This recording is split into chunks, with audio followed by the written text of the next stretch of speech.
Hello, investors. Welcome to our November podcast. I'm sure there is a question on every investor's mind. What's in store for the global economy going ahead and into 2023? There seems to be two ways in which the current global macro could develop. There could be a hard landing scenario where, amidst persistent inflation, vigorous central banking increase in interest rates could dampen global growth such that it turns negative, or it could be a soft landing scenario where global inflation is less entrenched and central banks loosen up policy and support growth. So this is very perfect balancing act, which has not really happened before. So even now, the risk of a hard landing have been growing, while a soft landing scenario looks increasingly out of reach.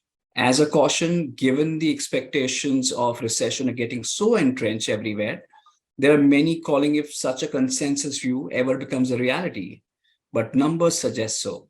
Though it looks like the developed economies are heading to recession, but emerging economies are remaining resilient.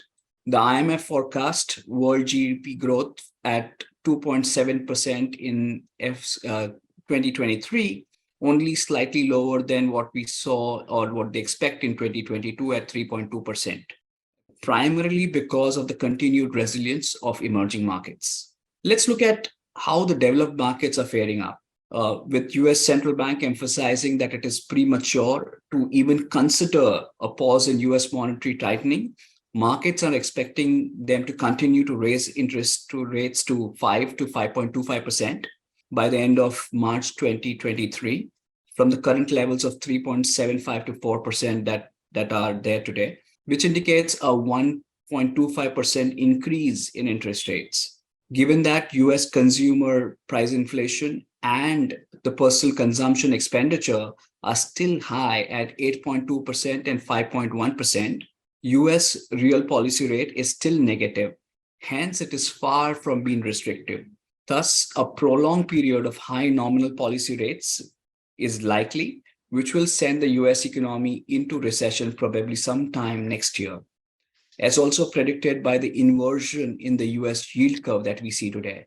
So if you look at the spreads in yield curve, they are suggesting, and they have even before when recessions have occurred, it has suggested that there could be a recession. So in the Eurozone also, CPI inflation has soared to 10.7% year on year in October 22.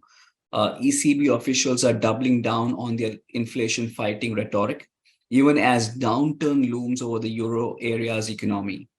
Even if you look at in UK, it is headed for a deep recession with Bank of England working to clamp down on inflation. The UK central bank pushed through its biggest interest rate increase in 33 years. They increased rates by 75 basis points, bringing the benchmark lending rate to 14-year high of 3%. The heads of both ECB and the Bank of England have stated that prolonged recession will be needed to tame their inflation problems. So we are headed for much increase in interest rates going forward if inflation doesn't come down. Now let's come to the emerging markets. If you look at emerging markets, there are relatively low levels of external debt and lower sovereign exposure to foreign currency liabilities, which is enabling emerging market economies to ride out this period of storm, which is caused by a relative high US dollar strength, relatively unscattered. There are no blowups that we have seen this time around in emerging markets, despite such a high US dollar and such a significant increase in interest rates. These economies, I'm talking about the emerging markets, they have adopted flexible currency regimes, which further cushion them, and that they kind of did during the better times they had.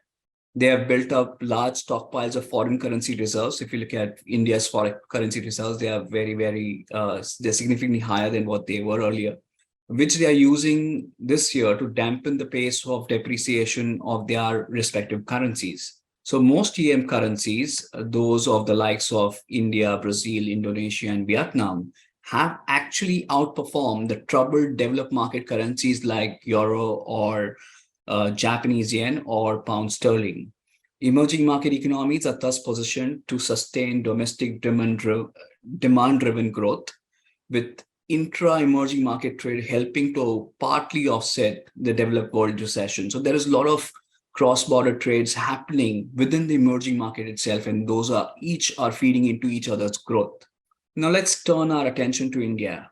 Let's talk about rates and rupee. So amidst the Reserve Bank of India's endeavor to bring down inflation, like any other central bank is fighting right now, within the mandated 2 to 6% bracket, there is a simmering speculation over a rate hike by the central bank. The aggressive rate hikes by the US will attract a flight of funds back to the US and then make the dollar more stronger vis-a-vis other currencies, and it's likely to happen against the rupee as well. So if oil prices continue to remain around the $90-$100 barrel mark, even in the second half of the fiscal year, the oil import bill is unlikely to fall materially from current levels. Current account deficit could cross 3% of GDP mark if such persistent external inflation persists for India. So to sustain and stabilize the rupee, the RBI will need to look at raising interest rates too, in line with international trends, besides immediate direct intervention through sale of dollars. So if you look at India's FX reserves, they have now come closer to 8 months of import cover from 9 months of import cover that existed before. The RBI's degrees of freedom of FX intervention could become more restricted in that case. So our baseline case is for a 35 basis points hike in December, followed by another 25 basis points hike in February, with a terminal repo rate of around 6.5%, which is largely a consensus view as well. However, there are certain market participants expecting the terminal rate to be higher at 6.75% as well. Now let's talk about markets in an economy. So domestic markets remain largely resilient, rather trended higher, despite Fed's fourth consecutive 75 basis points hike. FPIs who are wary of India's premium valuation and had reduced their holdings now seem to be slowly returning to Indian markets. That's probably tracking domestic positive developments along the dimensions of growth and inflation.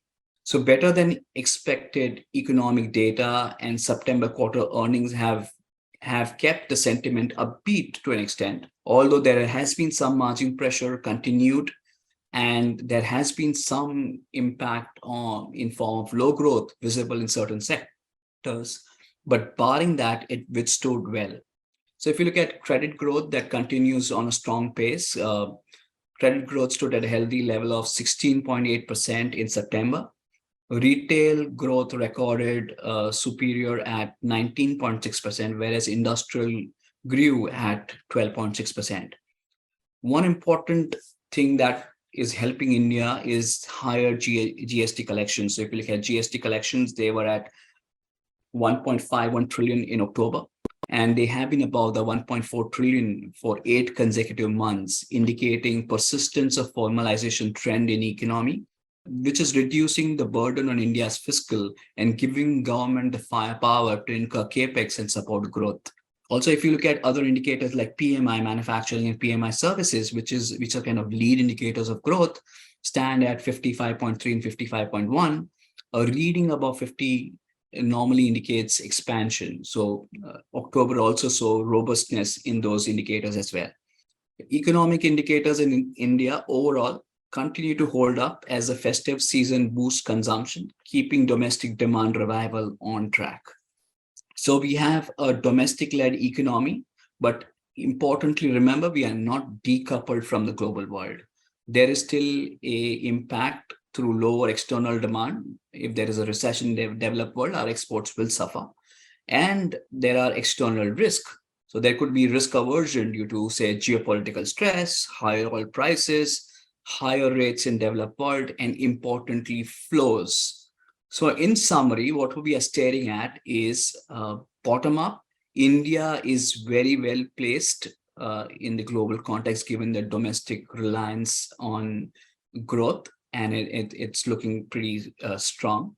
On a top-down basis, there could be vulnerability to external risk. So overall equity market volatility is likely to persist given these two contradictory trends that we see. which will kind of impact India through at least flows, inflationary pressures, trade deficits, etc.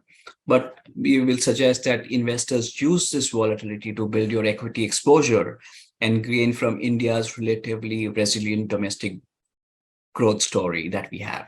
So overall, I think one should look at increasing exposure to Indian equities overall, as it looks a pretty resilient story out there.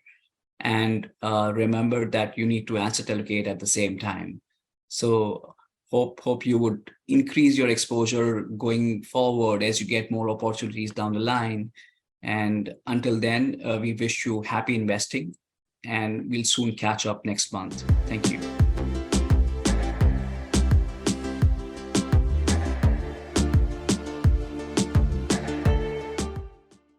Mutual fund investments are subject to market risks.